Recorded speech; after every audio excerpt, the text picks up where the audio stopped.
Sumbing Mountain!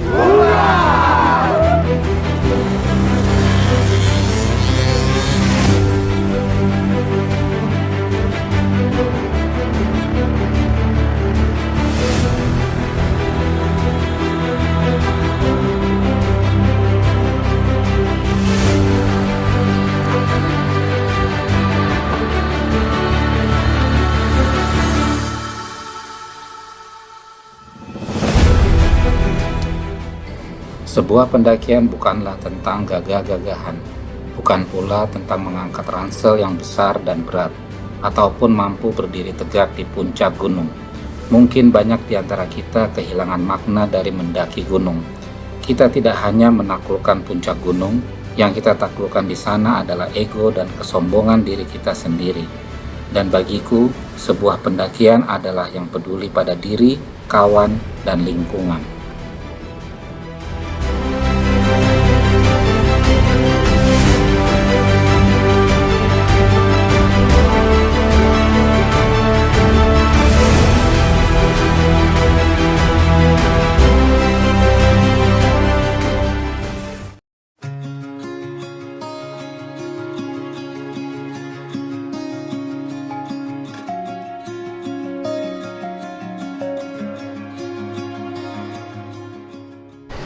Pendakian ke Gunung Sumbing di Jawa Tengah ini tidak terduga sama sekali, meskipun Gunung Sumbing ini masuk dalam salah satu daftar gunung yang akan saya kunjungi.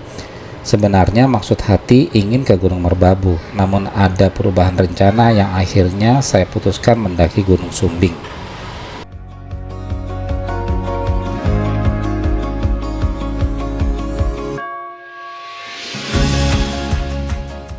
Gunung Sumbing ini terkenal di kalangan pendaki sebagai salah satu dari triple S-nya Jawa Tengah, 3 gunung yang berawalan huruf S, yaitu Sindoro, Sumbing, dan Slamet. Bagi sebagian pendaki, kebanggaan tersendiri bisa menuntaskan triple S ini.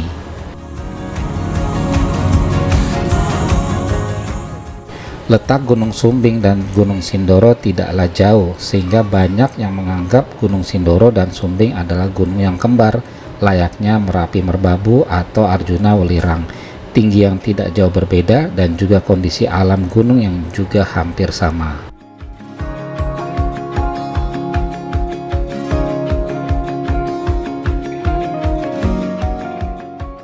Secara administratif, Gunung Sumbing berada di wilayah Kabupaten Magelang, Kabupaten Temanggung, dan Kabupaten Bondowoso. Lokasinya yang diapit 3 kabupaten ini membuat Gunung Sumbing memiliki banyak pilihan jalur pendakian yang bisa dilalui oleh pendaki.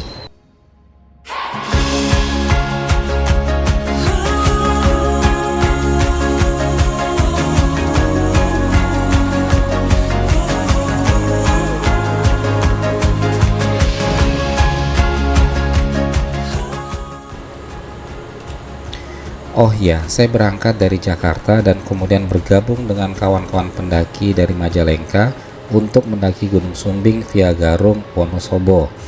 Jalur pendakian Gunung Sumbing via Garum adalah jalur pendakian paling favorit bagi para pendaki.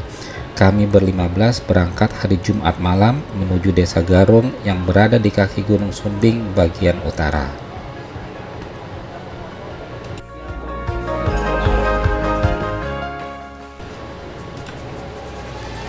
Sekitar jam 7 pagi kami tiba di Desa Garum, disambut sejuknya udara khas kaki gunung.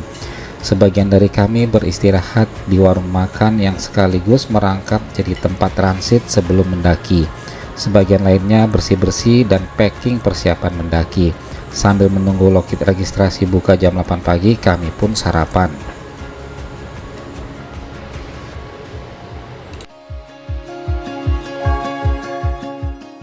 Basecamp Garum sendiri kondisinya bagus. Terdapat ruangan besar yang bisa menampung 30-an pendaki.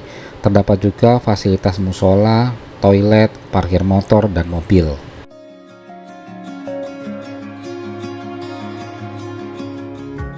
Di sekitar basecamp terdapat toko-toko souvenir, warung makan, dan homestay. Ada juga toko-toko tempat penyewaan alat-alat mendaki gunung, mulai dari sepatu, trekking pole, alat masak, hingga bahan bakarnya. Kalau kamu bawa badan aja ke sini, bisa sewa peralatan mendaki mulai dari ujung kaki sampai kepala.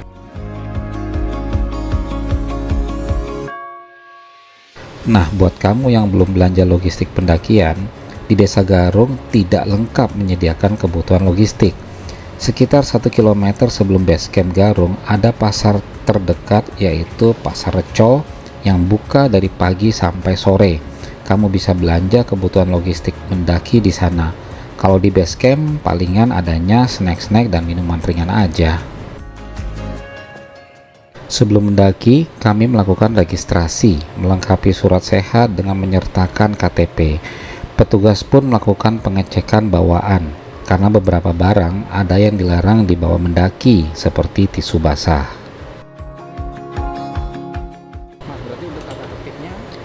Nah, berikut ada pesan dari Mas Sukron selaku petugas base camp Gunung Sumbing. Pertama itu sudah jaga kesopanan di daerahnya. Kesopanan, ya, oke. Masuk wilayah kan, karena itu masuk wilayah desa. Desa dengan kota kan beda konsep. Kedua, gimana dia cara menjalaninya pendakiannya. Yang kita wajibkan salah satunya adalah SOP pendaki.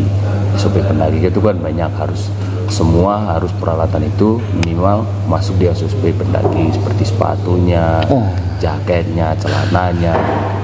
Sebenarnya kita nggak izinin naik gunung itu pakai celana jeans. Iya, betul. Karena salah satunya pertama itu sulit untuk buat dia untuk berjalan di area gunung. Kedua itu dingin celana itu nggak efektif lah menurut kita. Makanya kita selalu sarankan pertama itu SOP pendaki. Untuk keduanya salah satunya kita masih memperlakukan surat sehat. Surat sehat, iya. Karena itu salah satu kunci kita kalau melakukan evakuasi biar gak ada kesalahan. Kita jadi tahu konsepnya, ini pendatang yang kesini itu punya riwayat penyakit apa. Jadi kita tahu betul. Contoh gini, dia pernah 2 tahun lalu pernah jatuh patah tulang bagian apa. Jadi ketika kita nangani di gunung itu kita udah siap-siap dulu. Oh, dia pernah jatuh atau dia punya penyakit riwayat asma, kan kita udah tahu nih. Sudah bisa antisipasi dulu. Antisipasi. Jadi bawa peralatan dari bawah itu udah lengkap. Kalau mereka maksud saya gak jujur dalam surat sehat tersendiri itu, malah kita yang bingung. Ternyata kita waktu evakuasi dia punya penyakit asma, sedangkan di surat sehat gak ada penjelasan itu kan. Itulah pentingnya untuk saling jujur satu sama lain.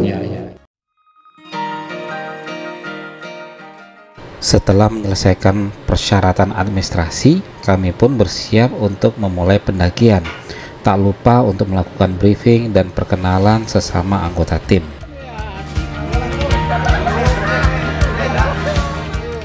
Dari base camp ke pos 1, kami menggunakan jasa ojek gunung.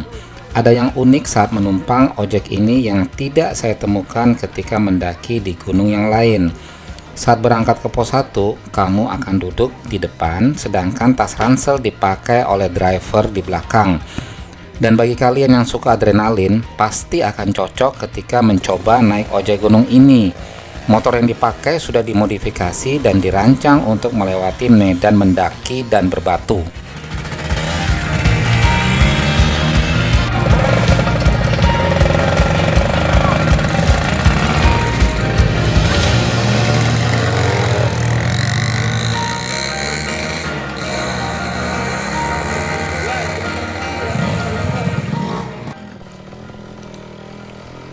Tanpa ojek gunung ini, pilihan kamu ya hanya berjalan kaki menelusuri trek berbatu ladang pertanian warga selama 2 jam. Buat saya yang notabene bagian dari kaum rebahan Jakarta, mana mau jalan kaki. Bayangkan, coba bayangkan. Iya, bayangkan aja. Naik ojek dari base camp ke pos 1 ditempuh sekitar tidak sampai 10 menit. Kalau jalan bisa 2 jam. Saya sih milih naik ojek aja.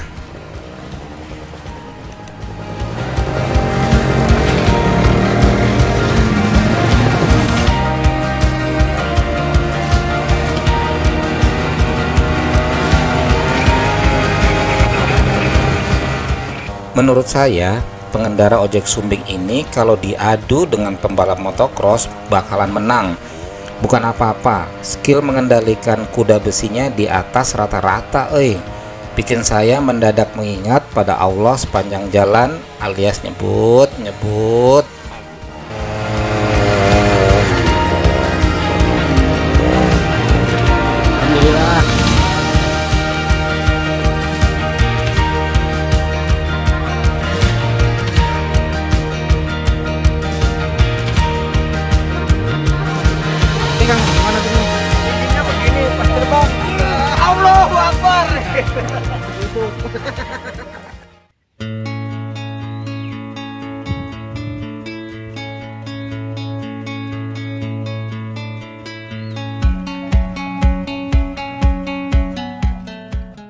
Di pos 1 Malin, kami berdoa bersama agar diberi kelancaran dan kemudahan dalam pendakian ini.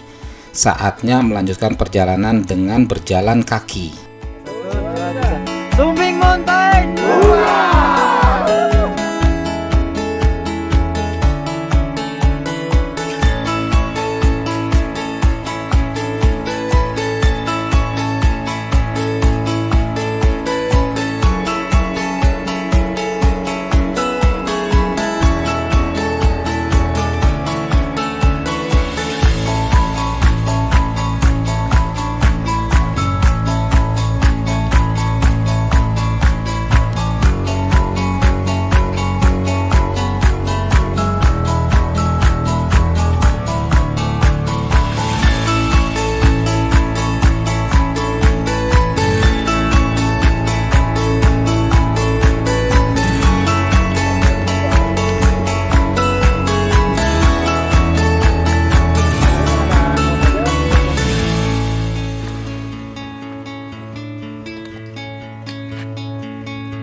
Pendakian dibuka dengan medan yang masih lumayan mudah berupa tanah dengan tanjakan landai.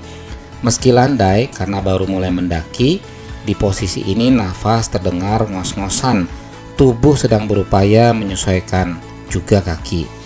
Jangan ragu untuk istirahat ya kawan, sekedar untuk mengatur nafas.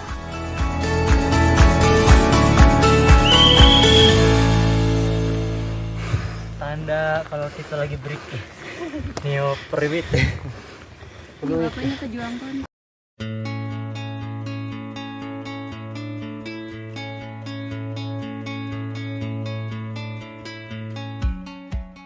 Oh ya, di antara pos 1 hingga pos 2 kami melewati warung yang menurut infonya ada yang jual minuman-minuman hangat, gorengan, mie, dan nasi.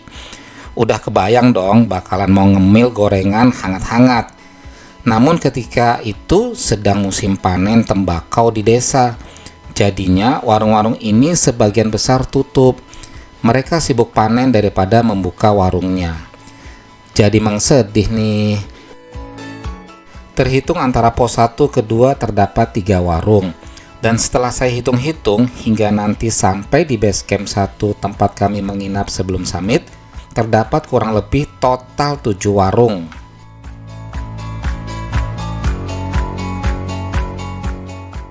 Dua kali kami melewati aliran sungai yang saat itu kering, yaitu pos jembatan 1 dan jembatan 2. Di pos jembatan 2 terdapat kubangan air.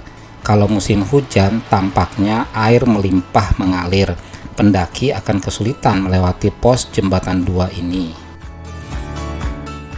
Oh ya, buat kamu yang mendaki Gunung Sumbing ini, sumber air terakhir berada di sini, yaitu antara pos 1 dan 2. Jadi persiapkan kebutuhan airmu selama 2 hari pendakian ini ya. Sebenarnya di camp area 1 ada sumber air, letaknya di lembah. Namun lokasinya hanya para porter yang tahu untuk keadaan darurat saja. Alternatif lain jika kamu kehabisan bekal air, bisa beli di warung-warung sepanjang pendakian hingga camp area 1 nanti. Namun tentunya dengan harga lebih mahal sekitar 3-5 kali lipat harga normal.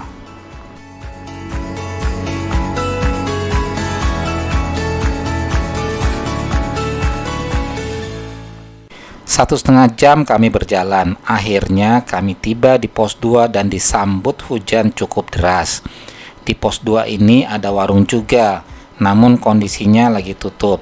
Terdapat juga musola kecil dan toilet. Karena situasi hujan, terdapat beberapa kelompok pendaki berteduh menunggu hujan reda.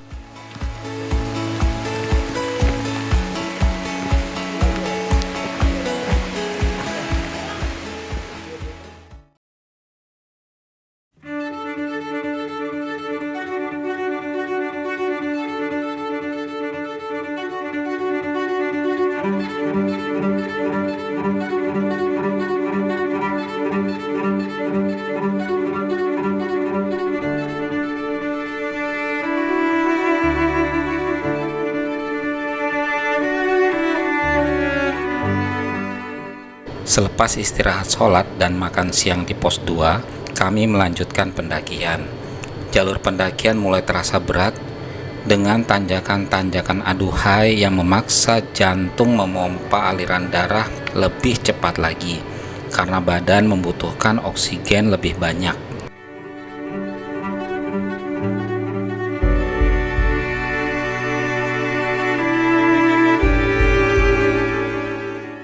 Jalur tanjakan yang kami hadapi bernama Pengkolan 9 atau Kelok 9, yang entah benar-benar keloknya ada 9 atau hanya menggambarkan kalau jalur ini berkelok-kelok, mengingatkan sebuah tanjakan di daerah Sumatera Barat. Kabut mulai turun ketika kami berada di Kelok 9 ini.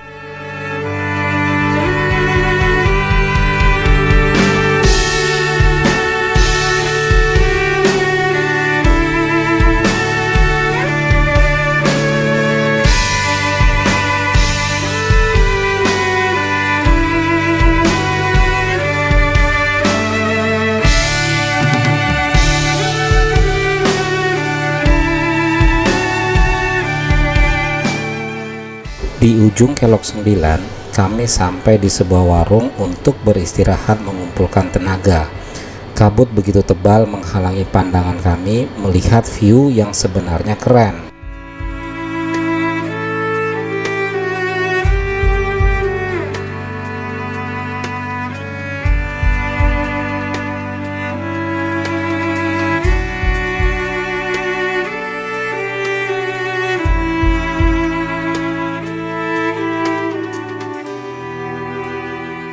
Selepas istirahat, kami melanjutkan pendakian menuju pos 3. Dari sini kami beberapa kali melipir punggungan, turun lembah dan pindah punggungan. Kabut silih berganti muncul dan menghilang.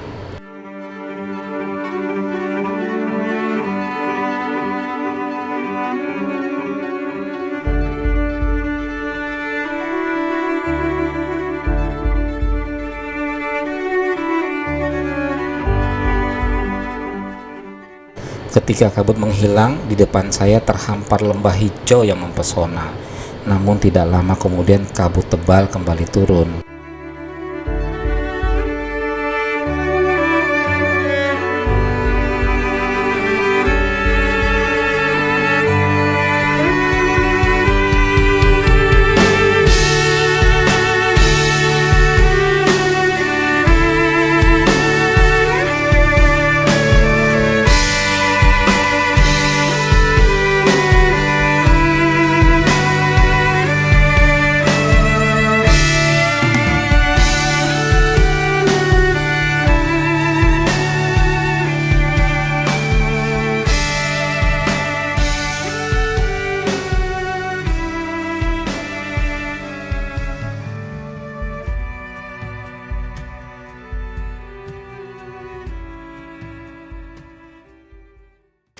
Tidak lama berjalan, hujan pun mengguyur kami. Jalur pendakian berubah menjadi jalur air. Jika hujan semakin deras, akan menyulitkan pendakian karena jalur menjadi sedikit licin.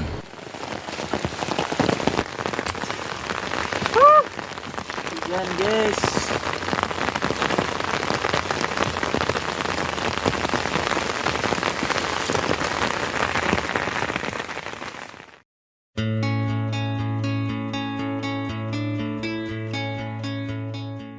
Menjelang pos 3, hamparan savana menyambut kami. Hujan sedikit mereda.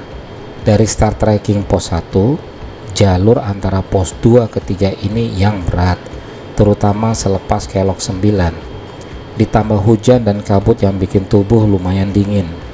Kami putuskan tidak berhenti di pos 3 karena posisi camp area 1 yang rencana tempat kami menginap berada tidak jauh dari pos 3 Sebogo.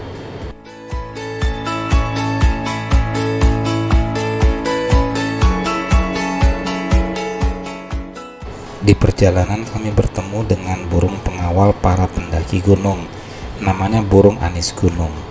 Burung ini sering mengikuti perjalanan pendaki dari jarak dekat. Burung ini dijuluki penunjuk jalan ke arah puncak.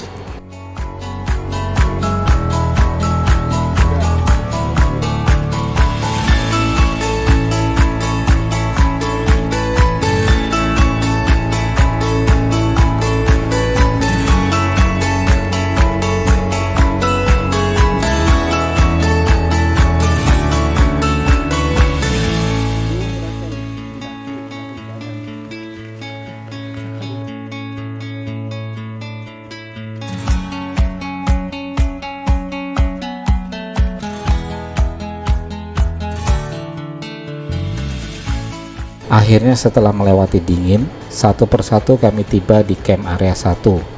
Kabut dan hujan tidak mereda. Kami disambut satu-satunya warung yang buka di siang sore ini. Sudah terbayang segelas teh panas dan tentunya gorengan. Ah, nikmat mana lagi yang kau dustakan, kawan?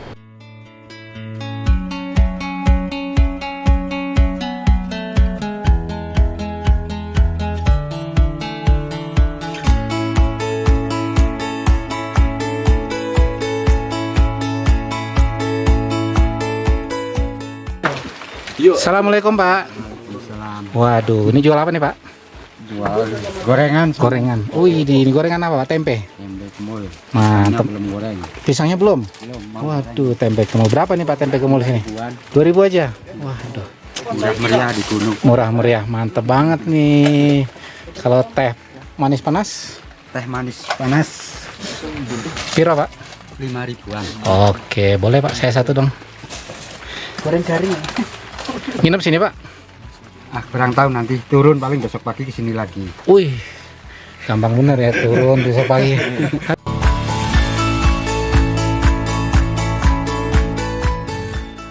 Selepas matahari pamit, kami lekas memasak makan malam dan kemudian istirahat, mengumpulkan tenaga kembali untuk dini hari nanti summit ke puncak Sumbing.